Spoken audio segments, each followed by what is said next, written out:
Hey babe, I know we just jumped out of a plane and you're probably thinking, what's going on? But come here, I need to tell you something.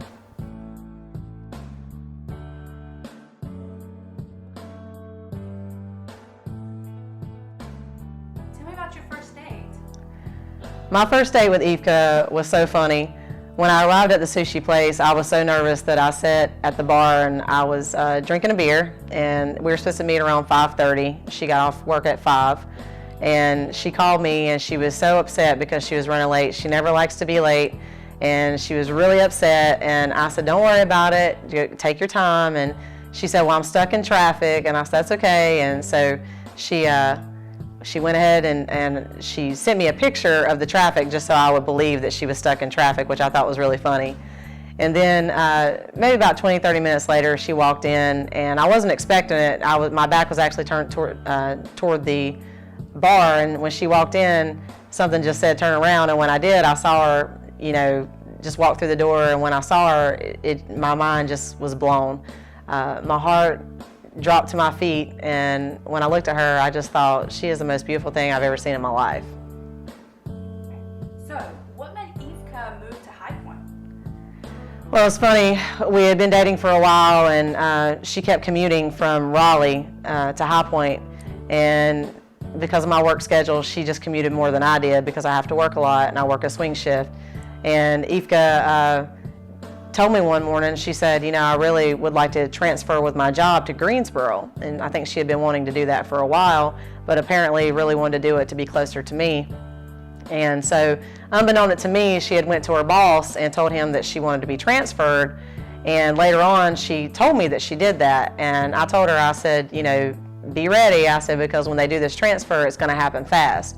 And she looked at me and she was like, well, how do you know that? And I said, trust me, I've been praying about it, because I remember the whole time I'm thinking, I don't know if I'm ready for this, but if I am ready for this, then God, let her be transferred, and if not, then just let her stay in Raleigh. So she called me, it was maybe about a week or so later, and she said, you're not going to believe this. She said, I already have an interview. And so she went through the interview, and they hired her, and within a week, she got the job and needed to move. So we decided, even though it was kind of early in our relationship, that we both got along really well. She was always at my house anyway, so we just went ahead and moved in together. So, tell me something special about Yvka. There are so many things special about Yvka, from the way she laughs, her smile, her eyes, the way they light up. She can take any bad situation and make it funny. The way she bebops around the house when she's cleaning with the music blaring, and when I come home, a lot of times I know she's cleaning because the music will just be popping all over the house and she's dancing around cleaning. She has all these little sayings that she says, like when she doesn't know what something is, she'll call it a gizmo. So if she's like looking for a tool or looking for something to do, like to help her do something around the house or whatever, she may find, like, for instance, a screwdriver, and if she don't remember what to call it, in her language, in English language, she'll say, I need that gizmo. So that was something new when she came into the relationship that I never heard before, but she has all kinds of little sayings and little quirky things about herself. She is very cool and very laid back, but she also has a very goofy side, and I love to see that side of her. So, talking about goofies, tell me something humorous about her. Yvka is always humorous to me. She just has a way of walking into a room and just making people laugh. She's very easy to be around, very low maintenance, very down to earth. Don't get me wrong, she can have an attitude, and she can get a definite attitude when she wants to, but overall, she's just always funny. She likes to see the positive in life. She likes to live life to the fullest, and she just wants to be happy, and she pretty much is always happy. I will say probably the funniest thing about her would be she can be clumsy, like when she's not meaning to be, and she'll fall around and do different things, and there's just such a different side of her that she doesn't let a lot of the rest of the world see. But when she's at home, she's herself, and she just likes to be goofy and silly. Okay, well, we all know that you can't be perfect all the time, so what is it that you do that gets all of her nerves? I get on her nerves probably about 80% of the time. There's several things about me that gets on her nerves. I'm very OCD, so if she moves something, I usually go behind her and move it back. and then she'll move it back, and we do this thing where we're kind of moving it back and forth until I finally give up or she gives up and we just leave it where it's at. Also, I can be a little temperamental when I've had a bad day at work and I'm irritable and ill. You know, being a police officer is not always easy, yet she still accepts me and she still tries to help me and tries to be there for me.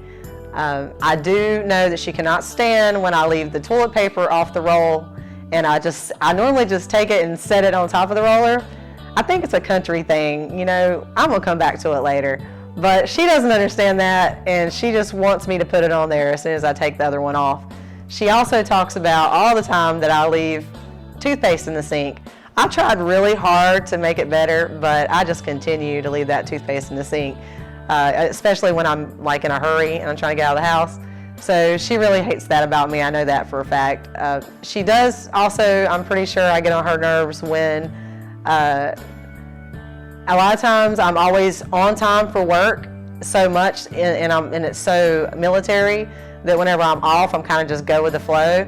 And I think sometimes we run behind because of that, so she gets really mad at me whenever I'm taking too long to get things ready to go or whatnot. But trust me, there are plenty of things that I do to get on her nerves. What does your family think of you? You know, it's funny because my mom has always been very strict about, I guess not really strict is the word, but protective of me and protective of who I'm around and who I have in my life. But I've just noticed from day one, she's been very nice with Yvka. They've gotten along really well. My mom's came over and helped Yvka even whenever I'm not at home. They helped us move into this new home together. You know, my family on Thanksgiving was just wonderful with Yvka. My grandmother was sick a few months ago and passed away, and during that time, Yvka really made a lasting impression on my grandmother. I remember having a talk with Grandma about how much I loved Yvka while she was in the hospital, and I asked her, I said, you know, what do you think about Yvka? And she said, I think she's a really good person. I think she's good for your life. And that meant a lot to me, because if someone wins my grandma's approval, then I know they've truly made a huge impact on my family. And if my grandma likes you, then pretty much everybody else is going to like you. So, tell me why do you want to spend the rest of your life with Yvka? I want to spend the rest of my life with Yvka because on our best days and our worst days, I couldn't see myself being with anybody else. She makes me laugh. She challenges me. She makes me angry sometimes, and I know I make her angry. But at the end of the day, we're always able to move past it and still see the love that we have for one another. I've never loved anybody like I love her. I've never been supported as much as I've been supported by her with anyone else in my life. And she's not just my partner, but she's my best friend. I talk to her about everything. When I'm having a bad day, she's not a person of many words, and it's really hard for her to talk sometimes, but she has a way of just putting her hand on my shoulder and telling me everything's going to be okay. And just knowing that I have her there by my side, and knowing that through everything in the past year, you know, all the different ups and downs and all the different trials and tribulations we've had, and especially with my grandma passing, she's just continued to show me that she would be there for me. And, you know, I just couldn't imagine my life without her. I couldn't imagine being with anybody else. So, you know without a shadow of a doubt that you love her through thick and thin. Yes, I do. Like, there's no doubt in my mind. Like I said, even on the worst day, sometimes, you know, we'll have an argument or something like that, and within just a few minutes we're over it, or by the next morning we're texting each other and telling each other how much we love each other. I know I can be hard to get along with a lot of times. I'm probably much harder to get along with than she is, but she accepts me and she stands by my side, and we've had plenty of conversations about, you know, why do you love me? I ask her that and she asks me that, and I always tell her that my love for her is unconditional. It has no conditions, and you know, when I tell her that I love her, she doesn't have to do anything to earn that love. I love her naturally and unconditionally, and I always will. What would one thing be that you want to tell her right now? What I want to tell you right now is that, babe, I love you more than anything, and I want you to know that there's never been a second thought in my mind from the day that I met you that you were the one for me. I don't think about anyone else. I don't think about another girl. You are everything to me. And I know that you always want to get the last word in, but today I beat you to it. I love you more.